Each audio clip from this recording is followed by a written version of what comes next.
آج کا سعودی عرب بدل رہا ہے، مگر اب بھی وہاں خواتین پر بہت سی پابندیاں موجود ہیں، جن میں خاص کر مرد کی سرپرستی کا نظام شامل ہے، جس کے تحت کسی بھی عورت کے اہم فیصلے کرنے کا اختیار اس کے باپ، بھائی، شوہر یا بیٹے کے پاس ہوتا ہے۔ سعودی خاتون کو پاسپورٹ دینے، بیرون ملک سفر کرنے، حکومتی اسکالرشپ پر بیرون ملک پڑھنے، شادی یا قید سے رہائی، حتیٰ کہ استحصال کا شکار خواتین کی پناہ گاہوں سے باہر آنے کے لیے بھی انہیں کسی مرد رشتہ دار کی اجازت درکار ہوتی ہے۔ سعودی عرب میں 1979 میں مسجد الحرام پر دہشت گردی کے حملے کے بعد سے آل سعود نے اپنے اقتدار کو دوام دینے کے لیے شدت پسندوں کے آگے ہتھیار ڈال دیے تھے۔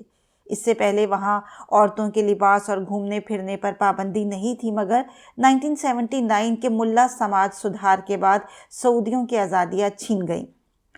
تفریح کے مواقع ختم ہو گئے، تفریح اور ثقافتی سرگرمیوں پر سخت گیر احکامات نافذ کیے جانے لگے۔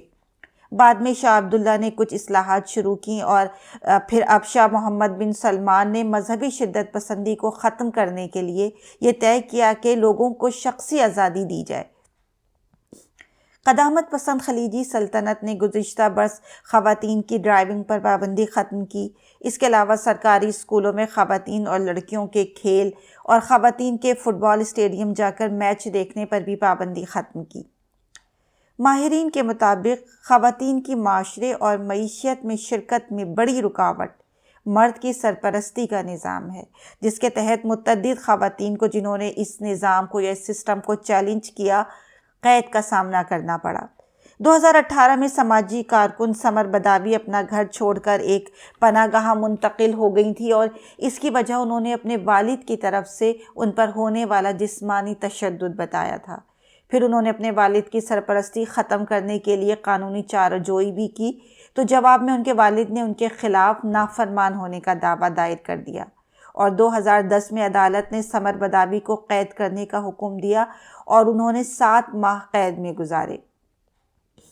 بعد میں سماجی کارکنوں کی طرف سے جب احتجاج کیا گیا تو پھر ان پر عائد الزامات ختم کر دیے گئے۔ اسی طرح ایک اور سماجی کارکن مریم العتیبی نے بھی 2017 میں نافرمانی کے الزام میں 3 مہینے کی قید کاٹی۔ انہیں سوشل میڈیا کی ویب سائٹ پر سرپرستی کے قانون کے خلاف مہم چلانے پر ان کے والد اور بھائی نے تشدد کا نشانہ بنایا تھا، جس کے بعد وہ گھر چھوڑ کر چلی گئی تھیں۔ یہاں تک کہ وہ خواتین جو سعودیہ چھوڑ کر بیرون ملک فرار ہونے میں کامیاب ہو گئیں، وہ بھی قید سے نہیں بچ پائیں۔ 2017 میں دینا علی کو زبردستی فلپائن سے واپس سعودی عرب لے جایا گیا۔ وہ آسٹریلیا جانا چاہتی تھیں اور ان کے مطابق وہ زبردستی کی شادی سے بچنے کے لیے گھر سے بھاگی تھیں۔ ہیومن رائٹس کے مطابق انہیں کچھ اطلاعات ملی تھی کہ دینا کو ایک پناہ گاہ میں کچھ عرصے کے لیے قید کر دیا گیا تھا، لیکن پھر یہ پتہ نہیں چل سکا کہ وہ پھر اپنے خاندان سے مل پائیں یا نہیں، ان کے ساتھ کیا ہوا، زندہ بچیں یا نہیں، اس کے بارے میں کچھ علم نہیں ہو سکا۔ عورتوں کے حقوق کے لیے کام کرنے والے بہت سے کارکنان سرپرستی کے قانون کو ختم کرنے کا مطالبہ کر رہے ہیں۔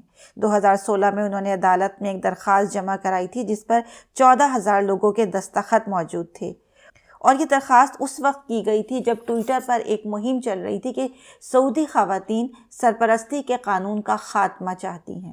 سعودی عرب کے مفتی عبدالعزیز شیخ نے اس درخواست کو اسلام کے خلاف اور سعودی عرب کے وجود کے لیے خطرہ قرار دیا تھا، لیکن 5 مہینے بعد شاہ سلمان نے ایک حکم کے ذریعے خواتین کے لیے چند سرکاری خدمات تک رسائی کے لیے سرپرستی کی اجازت کی شرط کو ختم کر دیا تھا۔ 2018 میں عورتوں کو ڈرائیونگ کی اجازت دی گئی۔ 2013 میں شیخ عبداللطیف، جو سعودی عرب کی مذہبی پولیس کے سربراہ رہ چکے ہیں، انہوں نے کہا کہ اسلامی شریعت عورتوں کو ڈرائیونگ سے نہیں روکتی، لیکن جواب میں سعودی عالم نے فتویٰ دیا کہ ایسا کرنے سے عورتوں کی بچہ پیدا کرنے کی صلاحیت متاثر ہوتی ہے۔ زمانے کا چلن بدل رہا ہے، جس کی بڑی وجہ انٹرنیٹ اور سوشل میڈیا کا بڑھتا ہوا استعمال ہے۔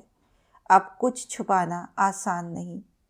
اگر ہماری یہ آواز کسی سعودی خاتون تک پہنچے تو ہمیں خوشی ہوگی کہ اگر وہ کمنٹس کر کے ہمیں یہ بتا سکیں کہ یا واقعی سعودی عورت آزادی اور تبدیلی مانگ رہی ہے، یا پھر یہ میڈیا کا پروپیگنڈا ہے۔ کمنٹس کر کے ہمیں اپنی رائے سے ضرور آگاہ کریں۔ اس کے ساتھ ہی ہمارے چینل کو لائک اور سبسکرائب کریں اور بیل آئیکن پر بھی کلک کریں تاکہ ہماری نئی آنے والی ویڈیو کی نوٹیفیکیشن آپ تک پہنچتی رہے۔